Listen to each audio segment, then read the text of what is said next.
नमस्कार. 8:30च्या बातमीपत्रात मी मंजिरी मराठे आपलं स्वागत करते. सुरुवातीला एक नजर ठळक बातम्यांवर.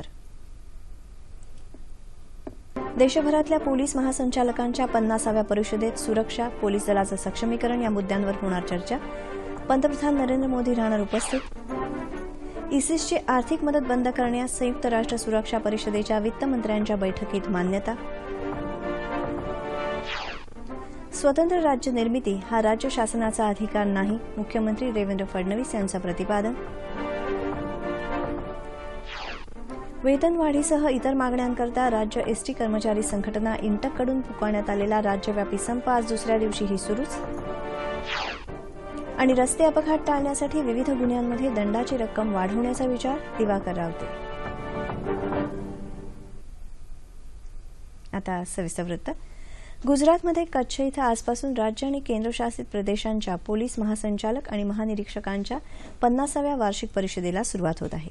या संमेलनात पंतप्रधान नरेंद्र मोदी, केंद्रीय गृहमंत्री राजनाथ सिंग यांच्यासह 400 वरिष्ठ पोलीस अधिकारी सहभागी होणार आहेत. इसिस या दहशतवादी संघटनेचा वाढता धोका, हिंसाचाराच्या बातम्यांमध्ये सामाजिक प्रसारमाध्यमांची भूमिका, महिलांची सुरक्षितता, पोलीस दलाचं सक्षमीकरण, अंतर्गत सुरक्षा अशा विविध मुद्द्यांवर पंतप्रधान पोलीस अधिकाऱ्यांशी चर्चा करणार आहेत. ही परिषद 20 डिसेंबरपर्यंत चालणार आहे. या परिषदेचं आयोजन गेली अनेक वर्ष केवळ दिल्लीतच होत असे. मात्र गेल्या वर्षी ही परिषद गुवाहाटी इथं झाली, तर यावर्षी ती कच्छ इथं होत आहे. इसिस या दहशतवादी संघटनेचे आर्थिक स्रोत बंद करण्याच्या प्रस्तावाला संयुक्त राष्ट्र सुरक्षा परिषदेतल्या 15 स्थायी आणि अस्थायी देशांच्या वित्तमंत्र्यांच्या सदस्यांनी मंजुरी दिली आहे. 1999 मध्ये अशाच प्रकारचा प्रस्ताव अल कायदासाठी करण्यात आला होता. इसिसला होणारी आर्थिक मदत रोखण्यासाठी सर्व राष्ट्रांनी लवकरात लवकर निर्णायक पावलं उचलावीत असं आवाहन या प्रस्तावात करण्यात आलं आहे. मात्र तरीही जर कोणी इसिसला मदत केली तर त्या देशावर किंवा व्यक्तीवर संयुक्त राष्ट्रसंघाचे प्रतिबंध लागू होतील, असं संयुक्त राष्ट्रसंघाचे महासचिव बान की मून यांनी स्पष्ट केलं आहे. स्वतंत्र राज्याची निर्मिती हा विषय पूर्णपणे केंद्र सरकारच्या आणि संसदेच्या अधिकार क्षेत्रातला आहे. त्यामुळे स्वतंत्र राज्य निर्मिती करणं ही बाब राज्य सरकारच्या अधिकार क्षेत्रातली नाही, असं मुख्यमंत्री देवेंद्र फडणवीस यांनी काल विधानसभेत स्पष्ट केलं. वेगळ्या विदर्भ राज्याबाबतची राज्य शासनाची भूमिका आणि या संदर्भात राज्याचे महाधिवक्ता श्रीहरी अणे यांनी जाहीर कार्यक्रमात केलेल्या वक्तव्याविषयी ते बोलत होते. अणे यांनी व्यक्त केलेल्या भूमिकेबद्दल त्यांच्याकडे वस्तुनिष्ठ तपशील मागवण्यात आला आहे, असं ते म्हणाले. केंद्र सरकारनं अधिकृत जनमत चाचणी घ्यावी आणि 51% कमी मतं पडली तर स्वतंत्र विदर्भाची मागणी सोडून द्यावी, असं अणे यांनी सांगितल्याचं मुख्यमंत्री म्हणाले. त्याचबरोबर संयुक्त महाराष्ट्राच्या चळवळीतल्या 105 हुतात्म्यांबाबत अनादर करणारं कोणतंही वक्तव्य केलं नाही. पुस्तक प्रदर्शनाचा कार्यक्रम खासगी होता, असं ते म्हणाले. अणे यांनी वैयक्तिक मतं मांडली असून राज्याचे महाधिवक्ता म्हणून त्यांनी कोणतंही वक्तव्य केलं नाही, असं मुख्यमंत्र्यांनी स्पष्ट केलं. विदर्भातला अनुशेष दूर करून विदर्भाच्या सर्वांगीण विकासासाठी शासन कटिबद्ध आहे, असं त्यांनी सांगितलं.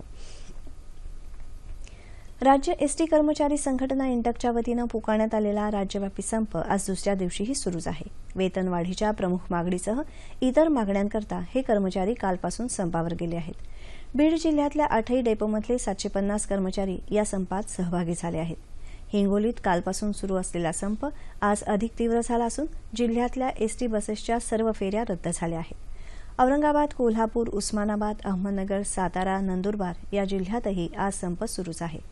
राज्यात विविध ठिकाणी सुरू असलेल्या एसटी कर्मचाऱ्यांच्या संपामुळे प्रवाशांचे, पर्यटकांचे तसंच विद्यार्थ्यांचे हाल होत आहेत. या संपाचा परिणाम दुर्गम भागात अधिक दिसून येत आहे. रस्ते अपघात टाळण्यासाठी सुरक्षिततेचे सर्व उपाय करावेत तसंच विविध गुन्ह्यांमध्ये दंडाची रक्कम वाढवण्याबाबतचे प्रस्ताव तयार करण्याच्या सूचना परिवहन मंत्री दिवाकर रावते यांनी दिल्या आहेत. राज्य रस्ता सुरक्षा परिषदेची दुसरी बैठक काल नागपूर इथं झाली, त्यावेळी ते बोलत होते. या बैठकीत राज्य रस्ता सुरक्षा धोरण, अपघात प्रवण स्थळांची माहिती घेणं, मद्यपान करून गाडी चालवणं, वेगानं गाडी चालवणं अशा चालकांवर कारवाई करणं तसंच पदपथावरील अतिक्रमणं हटवणं, रस्ता सुरक्षा कृती आराखडा तयार करणं अशा विविध विषयांवर विस्तृत चर्चा बैठकीत झाली. राज्याकरता रस्ता सुरक्षा निधी उभारण्याच्या सुधारित प्रस्तावाचं सादरीकरण यावेळी करण्यात आलं. रिक्त पदांमुळे निर्माण होणाऱ्या प्रशासकीय अडचणींवर तोडगा काढण्यासाठी विभागीय स्तरावर पदभरणी प्रक्रिया राबवण्याबाबत अभ्यास करा अशी सूचना मुख्यमंत्री देवेंद्र फडणवीस यांनी दिली. विधान भवनातल्या सभागृहात काल आयोजित चंद्रपूर जिल्हा आढावा बैठकीत ते बोलत होते. चंद्रपूर जिल्ह्यासह विदर्भातल्या 4 जिल्ह्यातल्या माजी मालगुजारी तलावांच्या दुरुस्तीसाठी 100 कोटी रुपयांची तरतूद करण्यात आल्याची माहिती त्यांनी दिली. चंद्रपूर शहरातली वाहतूक कोंडी फोडण्यासाठी महत्त्वाच्या असलेल्या बाबूपेठ उड्डाणपुलाची प्रशासकीय मान्यता 2 दिवसात प्रदान करण्यात येईल असंही त्यांनी सांगितलं. चंद्रपूर गडचिरोली जिल्ह्यात कार्यरत असलेल्या अधिकारी कर्मचाऱ्यांची 2 वर्षांच्या सेवेनंतर ऐच्छिक स्थळी बदली करण्याच्या शासन निर्णयाची काटेकोर अंमलबजावणी व्हावी अशी मागणी यावेळी उपस्थित खासदार आमदारांनी बैठकीत केली. सध्या सामाजिक प्रसार माध्यमांचा वापर मोठ्या प्रमाणावर होत असल्यानं सायबर गुन्ह्यांमध्येही वाढ होत आहे. म्हणून या माध्यमांचा योग्य वापर कसा करावा याबाबत शालेय स्तरापासून जागृती होणं आवश्यक आहे असं मत मुंबईचे पोलीस आयुक्त जावेद अहमद यांनी काल मुंबईत व्यक्त केलं.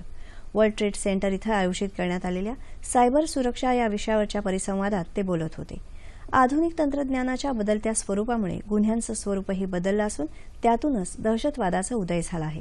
म्हणून सायबर गुन्ह्यांबाबत समाजात जागृती निर्माण करणं अत्यावश्यक असल्याचं ते म्हणाले. पुण्यात आजपासून 5व्या सम्यक साहित्य संमेलनाला सुरुवात होत आहे. संमेलनाच्या पूर्वसंध्येला काल महानगरपालिकेपासून फुले वाड्यापर्यंत संविधान दिंडी काढण्यात आली. महापौर दत्ता धनकवडे यांच्या हस्ते महात्मा फुले यांच्या पुतळ्याला पुष्पहार अर्पण करण्यात आला. आजपासून सुरू होणारं हे संमेलन 21 तारखेपर्यंत चालेल. ज्येष्ठ चित्रपट दिग्दर्शक महेश भट या संमेलनाचं उद्घाटन करतील. या संमेलनात विविध विषयांवर 5 परिसंवाद होणार असून 2 कवी संमेलनांचं आयोजन करण्यात आलं आहे.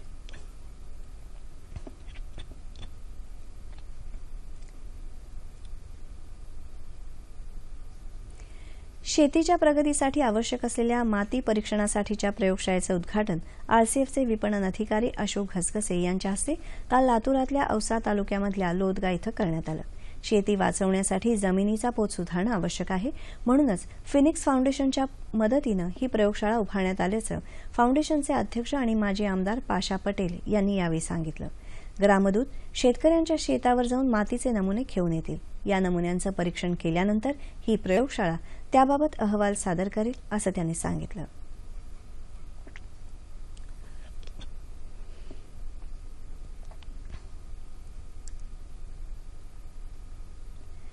बृहन्मुंबई पेन्शनर्स असोसिएशनच्या वतीनं काल मुंबईत पेन्शनर्स डेचं आयोजन करण्यात आलं होतं. सीव्ही बिवलकर आणि ग दी कुलथे प्रमुख पाहुणे म्हणून कार्यक्रमाला उपस्थित होते. राज्य शासनाच्या माजी कर्मचाऱ्यांना निवृत्ती वेतनासंदर्भात अधिक माहिती मिळावी, त्यांच्या समस्यांचं निराकरण व्हावं यासाठी या मेळाव्याचं आयोजन करण्यात आलं होतं. अनेक माजी कर्मचारी यावेळी उपस्थित होते. मराठी भावगीतांचा कार्यक्रम यावेळी सादर करण्यात आला.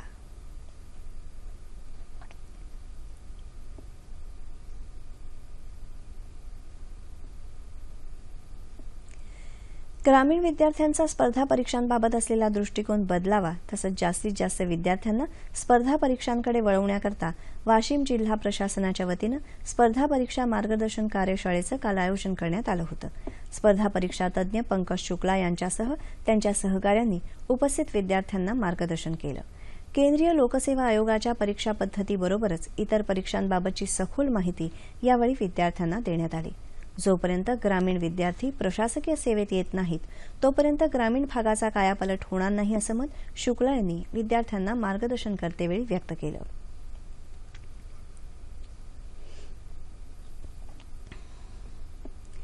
जिल्हा उद्योग केंद्राच्या वतीनं महाराष्ट्र महिला उद्योजकता विकास कार्यक्रमाचं वाशिम इथं आयोजन करण्यात आलं आहे. या कार्यक्रमाअंतर्गत महिलांना दिल्या जाणाऱ्या प्रशिक्षणामुळे महिलांमधील आत्मविश्वास वाढून त्यांना स्वतंत्र व्यवसाय सुरू करण्याची संधी निर्माण होणार आहे. यात विविध प्रकारच्या तांत्रिक प्रशिक्षणाबरोबर उद्योजकता, व्यक्तिमत्व विकास, उद्योग उभारणी, व्यवस्थापन आणि बाजार पाहणी याबाबत तज्ज्ञांकडून मार्गदर्शन मिळणार आहे. प्रशिक्षण पूर्ण करणाऱ्या महिलांना प्रमाणपत्र देण्यात येणार असून त्या आधारे जिल्हा उद्योग केंद्रामार्फत उद्योग उभारणीसाठी कर्ज उपलब्ध करून देण्यात येणार आहे. महिला बचत गट आणि स्वयंसहायता बचत गट यांना मार्गदर्शन करण्यासाठी नाबार्ड जिल्हा विकास यंत्रणेच्या वतीनं वाशिम जिल्ह्यातल्या मालेगाव इथं वित्तीय साक्षरता या मार्गदर्शन कार्यक्रमाचं काल आयोजन करण्यात आलं होतं. बचत कशी करायची, बचतीचे फायदे, जनधन योजना, वित्तीय योजना तसंच दुग्ध योजनेसह नाबार्डच्या विविध योजनांची सविस्तर माहिती नाबार्डचे जिल्हा विकास प्रबंधक विजय खंडरे यांनी दिली. स्टेट बँकेचे व्यवहार कसे करायचे यासंदर्भातली माहिती स्टेट बँकेचे सहाय्यक अधिकारी योगेश निलखन यांनी दिली. या कार्यक्रमामध्ये कवरदरी सुकांडा किन्हीराजा इथले महिला बचत गट तसंच स्वयंसहायता गट सहभागी झाले होते. सलाम मुंबई फाउंडेशन आणि राज्याच्या प्राथमिक माध्यमिक शिक्षण विभागाच्या वतीनं काल मुंबईत तंबाखूमुक्त शाळा या विषयावर चर्चासत्र आयोजित करण्यात आलं होतं. विद्यार्थी, शिक्षक, प्राध्यापक यांचा सहभाग असलेल्या या चर्चासत्रात तंबाखूजन्य पदार्थांपासून दूर राहण्यासाठी जनजागृती कशी करावी याबाबत माहिती देण्यात आली. तंबाखूजन्य पदार्थांचा माणसाच्या स्वास्थ्यावर, कुटुंबावर आणि पर्यायानं समाजावर कशा प्रकारे परिणाम होतो याबाबत उपस्थितांचं प्रबोधन करण्यात आलं.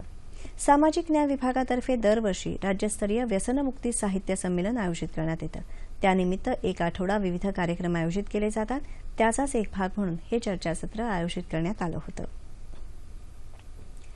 धुळे एज्युकेशन सोसायटीच्या शताब्दी वर्षानिमित्त 35व्या राज्यस्तरीय मिनी आणि सब ज्युनियर मलखांब अजिंक्यपद स्पर्धेचं आयोजन करण्यात आलं आहे. धुळे महानगरपालिकेच्या आयुक्तांच्या हस्ते काल या स्पर्धेचं उद्घाटन झालं. रोवलेला मलखांब, दोरीचा मलखांब, टांगता मलखांब या प्रकारात ही स्पर्धा होणार असून राज्यभरातले 24 संघ यात सहभागी झाले आहेत. आज या स्पर्धेचा समारोप होईल.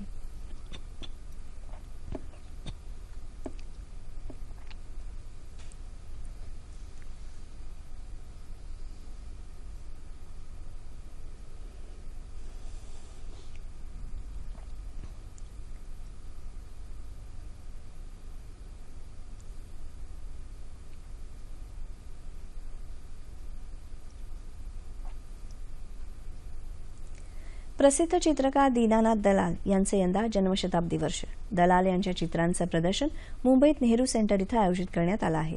दलाल यांच्या शृंगार रसिक या चित्रांच्या पुस्तकाचं प्रकाशन लोकसंताचे संपादक गिरीश कुबेर आणि साहित्यिक रत्नाकर मतकरी यांच्या हस्ते काल करण्यात आलं. पेन्सिल, पेन आणि शाईच्या माध्यमातून स्त्रीच्या व्यक्तिमत्वातला साधेपणा रेखाटणं हे दलाल यांच्या चित्रांचं वैशिष्ट्य. अनेक नियतकालिका आणि पुस्तकांच्या मुखपृष्ठांवर दलाल यांनी चित्र रेखाटली होती. अनेक पुरस्कारांनी त्यांना सन्मानित करण्यात आलं होतं. आजपासून सुरू होणारं हे प्रदर्शन 3 जानेवारीपर्यंत रसिकांना पाहायला मिळणार आहे.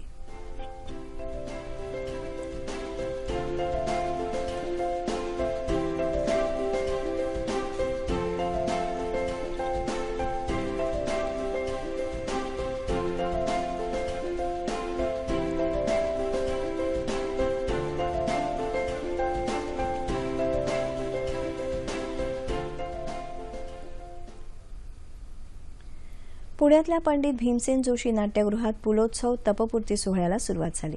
ज्येष्ठ साहित्यिक आणि कथाकथनकार द.मा. मिरासदार यांच्या हस्ते या महोत्सवाचं काल उद्घाटन झालं.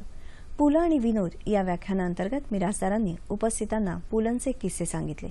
पुलंनी रसिकांना कायम हसत ठेवलं, मात्र तरीही ते समाज ऋण कधीच विसरले नाहीत असं मिरासदार म्हणाले. 3 दिवस चालणाऱ्या या महोत्सवात सांगीतिक मेजवानी तसंच विविध मान्यवरांच्या मुलाखती होणार आहेत. हवामान. येत्या 24 तासात विदर्भात तुरळक ठिकाणी मेघगर्जनेसह पाऊस पडण्याची शक्यता आहे. तसंच संपूर्ण राज्यात हवामान कोरडं राहील असा हवामानशास्त्र विभागाचा अंदाज आहे. ठळक बातम्या पुन्हा एकदा. देशभरातल्या पोलीस महासंचालकांच्या 50व्या परिषदे अंतर्गत सुरक्षा, पोलीस दलाचं सक्षमीकरण या मुद्द्यांवर होणार चर्चा. पंतप्रधान नरेंद्र मोदी राहणार उपस्थित. इसिसची आर्थिक मदत बंद करण्यास संयुक्त राष्ट्र सुरक्षा परिषदेच्या वित्तमंत्र्यांच्या बैठकीत मान्यता. स्वतंत्र राज्य निर्मिती हा राज्य शासनाचा अधिकार नाही, मुख्यमंत्री देवेंद्र फडणवीस यांचं प्रतिपादन. वेतनवाढीसह इतर मागण्यांकरता राज्य एसटी कर्मचारी संघटना इंटककडून पुकारण्यात आलेला राज्यव्यापी संप आज दुसऱ्या दिवशीही सुरूच. आणि रस्ते अपघात टाळण्यासाठी विविध गुन्ह्यांमध्ये दंडाची रक्कम वाढवण्याचा विचार, दिवाकर रावते. याबरोबरच हे बातमीपत्र संपलं. पुन्हा भेटूया दुपारी 2:30 वाजता सह्याद्री वाहिनीवर. नमस्कार.